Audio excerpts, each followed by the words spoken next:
वसई विरार शहर महानगरपालिका क्षेत्रातील वालीव विभाग जो औद्योगिक आणि सामाजिक दृष्ट्या महत्त्वाचा आहे, त्याचा मागील 30 ते 35 वर्षांपासून स्मशानभूमीची अवस्था खालावलेली होती। या गावातील स्मशानभूमी अनेक वर्षांपासून दुर्लक्षित असून मृत व्यक्तींच्या अंत्यसंस्कारासाठी येणाऱ्या नातेवाईकांना अत्यंत कठीण परिस्थितीला सामोरे जावे लागत होते।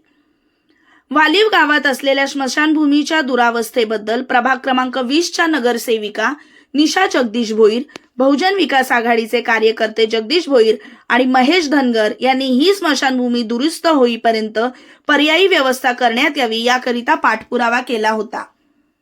या संदर्भात जागरूक वसई मार्फत बातमी प्रसिद्ध करण्यात आली होती। या सततच्या पाठपुराव्याला दाद देत लोकनेते हितेंद्र ठाकूर, महापौर अजीव पाटील, माजी सभापती कन्हैया भोईर, नगरसेवक रमेश घोरकाना व बहुजन विकास आघाडीच्या नेत्यांनी स्वतः याकडे गांभीर्याने लक्ष घातले।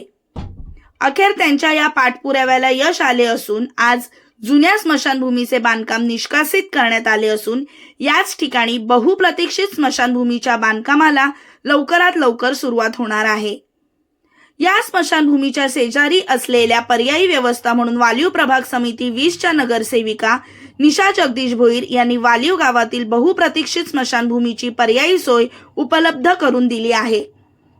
तात्पुरती स्मशानभूमी वेळेवर उपलब्ध करून देण्यात आल्यामुळे येथील नागरिकांनी नगरसेविका निशा जगदीश भोईर यांचे मनपूर्वक आभार मानले।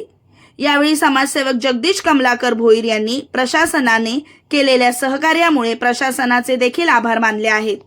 धन्यवाद। चॅनलला लाईक, शेअर, सबस्क्राईब जरूर करा।